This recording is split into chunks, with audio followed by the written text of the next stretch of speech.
Hello and welcome to everyone. आज multiple integral के इस पार्ट में हम पोलर कोऑर्डिनेट पार्ट 2 करेंगे। इसके पहले मैंने पार्ट 1 का टॉपिक कवर कर दिया है, जो कि एक बेसिक वीडियो था जिसमें हमने cartesian to polar, polar to cartesian कैसे चीज़ों को कन्वर्ट करते हैं, सारी चीज़ें मैंने डिस्कस की थी। तो ये टॉपिक काफ़ी आसान है और जिसको आप लोगों ने कुछ छोटी क्लासेस में 9th-10th में आप लोगों ने पढ़ा भी हुआ है कि पोलर को कार्टेशियन, कार्टेशियन को पोलर में कैसे कन्वर्ट करते हैं। ये क्लास 12th लेवल में भी आपने कोऑर्डिनेट में पढ़ा हुआ है। तो मैं इस चीज़ों को थोड़ा सा और डिस्कस करता हूँ आपको डबल इंटीग्रेशन के फॉर्म में। अगर मैं कह दूँ, अगर polar coordinate in double integration की अगर मैं लिख के बात करूँ, polar coordinate in double integration, देखो polar coordinate in double integration की अगर बात करूँ, जो बेसिकली मैंने चीज़ें बताई थी वही सारी चीज़ें मैं बताऊंगा आपको। थोड़ी सी चीज़ों को मैं और एलोबरेट करके बताऊंगा जो कि आपके डबल इंटीग्रेशन में कैसे इसको यूज करते हैं। सबसे बेसिक बात तो ये कि आपको मैंने ये चीज़ डिस्कस कर दी थी कि x equals to R cos theta लेते हैं। ये मैंने बता दिया था कैसे ये आया है, सारी चीज़ें मैंने बिल्कुल बेसिक से डिस्कस कर दिया हूँ। और y equals to R sine theta ये भी डिस्कस किया जा चुका है। और theta equals to tan inverse y over x। और इसी तरीके से अगर r की बात करोगे तो R square equals to X square plus Y square, ऐसा कुछ है। तो ये सारी चीज़ मैं डिस्कस कर चुका हूँ, आपको पता है कैसे कैसे चीज़ें होती हैं। अब अगर डबल इंटीग्रेशन की अगर बात करें कि डबल इंटीग्रेशन में पोलर कोऑर्डिनेट यूज कैसे करते हैं, देखिए इसके लिए हम मान लेते हैं इफ द रीजन, कोई भी रीजन मान लेते हैं, रीजन आर या ए कुछ भी ले लेते हैं। If the region is A, region कोई ले लिया, A is enclose by the curve r equals to f1 theta. मैं बताता हूँ क्या कैसे कैसे लिया जा रहा है। r2 equals to f2 theta. देखो ये चीज़ें क्या है, मैंने इसके पहले डबल इंटीग्रेशन में जब बात किया था तो कोई एक रीजन रहता था, रीजन ए या आर ले लेते थे, उसकी लिमिट डिसाइड करते थे।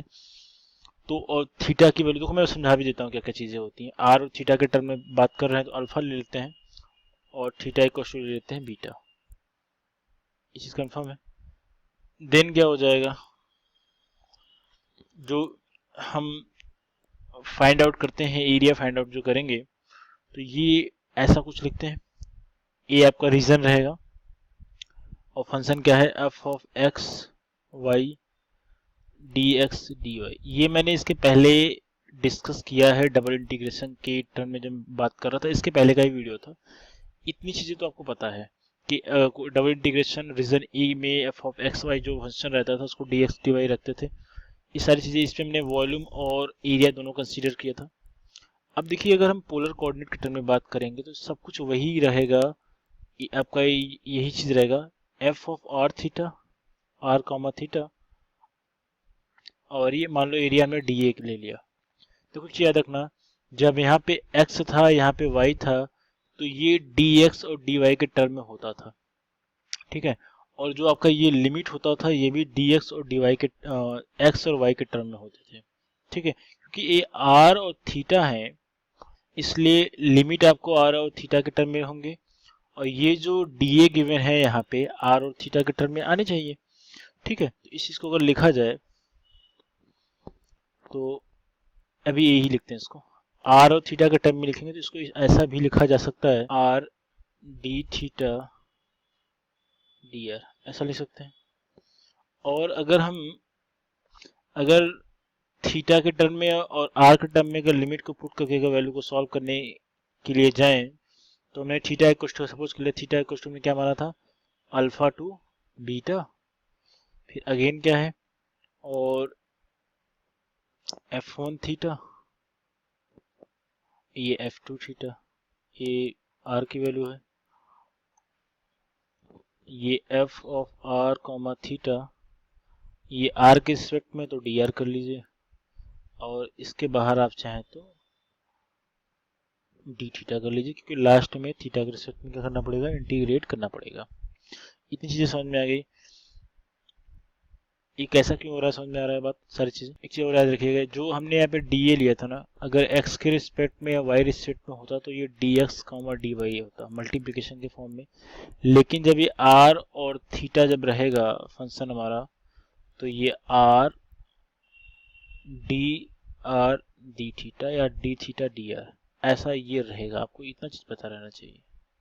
ठीक है, यहाँ इस चीज़ की कोई ज़रूरत नहीं कि ये कैसे आया, सारी चीज़ें नहीं आई, बट ये है कि इससे आपकी सारी चीज़ें ऑलमोस्ट हो जाएंगी। ठीक है, ये चीज़ समझ में आया। अगर इसका फाइनल इक्वेशन लिखा जाए, आपको ये चीज़ें समझ में आ रही होंगी।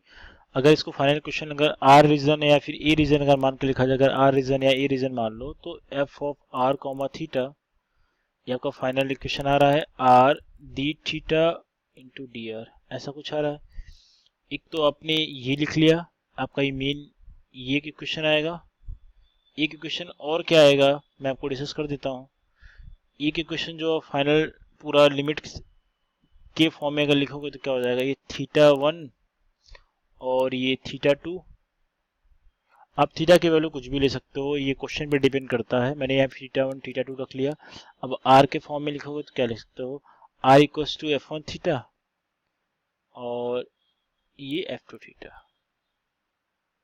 ये सारी चीजें हैं,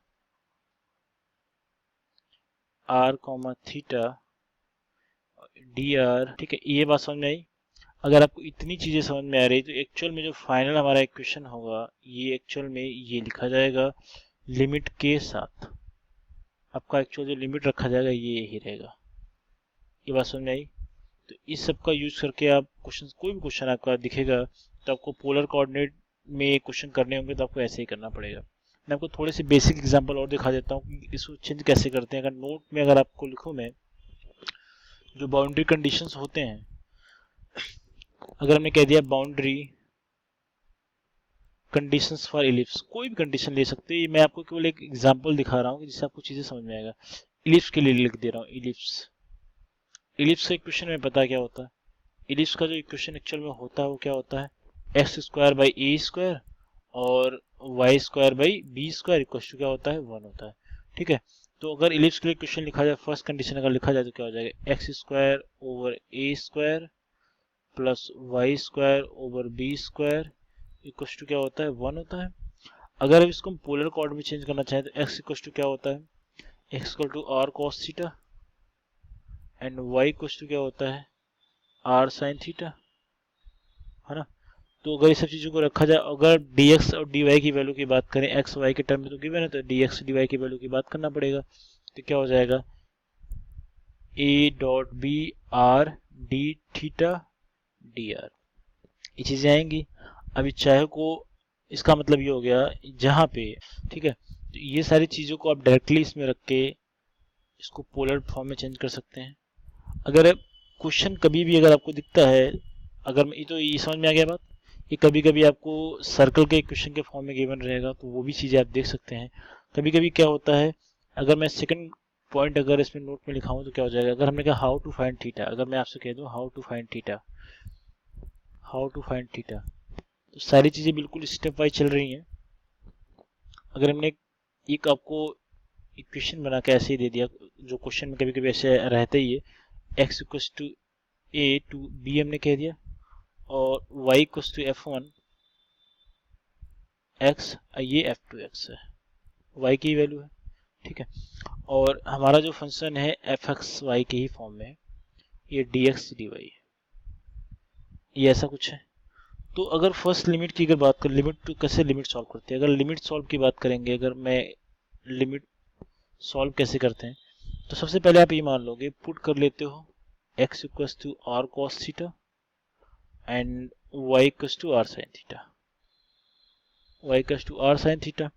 अब क्या कर देते हो, इतना लिखने के बाद क्या करते हो, आपको फाइंड आर फाइंड आउट करना होता है, फाइंड देन क्या करोगे, आर को फाइंड करोगे। आर को फाइंड कैसे करोगे, अगर यहाँ पे देखिए,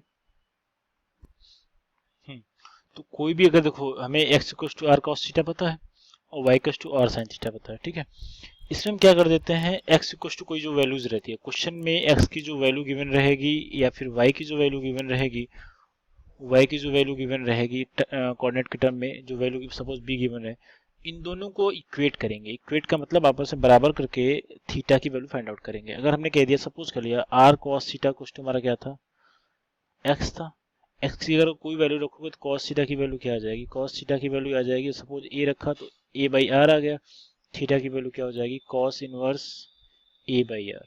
ए बाई आर जो वैल्यू, ऐसे कुछ वैल्यूज आएंगी जिससे आपको डायरेक्टली कॉस थीटा की वैल्यू आपको पता लग जाएगी। इसी तरीके से आप साइन की वैल्यू निकाल सकते हो। Y sine theta equals to क्या हो जाएगा, sorry R sine theta equals to क्या हो जाएगा, वाई वाई की इक्वल्स टू बी ले लोगे तो क्या हो जाएगा, थीटा इक्वल्स टू क्या हो जाएगा, cos sine inverse b by a. तो ये ऐसे भी आप निकाल सकते हैं। आप चाहें तो थीटा की वैल्यू ऐसे भी निकल सकता है, tan inverse Y by X से। तो आप ऐसे भी इस चीज़ को यूज करके आप डायरेक्टली चीज़ों को फाइंड आउट कर सकते हैं। ये मैंने बेसिक से थोड़ा सा जो आपके इस लेवल में क्वेश्चंस करने के लिए आपको इम्पोर्टेंट होता है मैंने इतना डिस्कस कर दिया। इसके बाद के वीडियो से मैं क्वेश्चंस डायरेक्टली डिस्कस करूंगा। And thank you so much for watching this. और इन सारे वीडियोस से आपके कॉन्सेप्ट काफ़ी हद तक क्लियर हो गए होंगे, इस बात की गारंटी है मेरी। और जो भी क्वेश्चंस आगे करेंगे, क्वेश्चंस के थ्रू आप बहुत सारी चीज़ों को डायरेक्टली एनालिसिस कर सकते हैं कि ये चीज़ें क्या हो रही हैं, कैसे होनी चाहिए। तो आई होप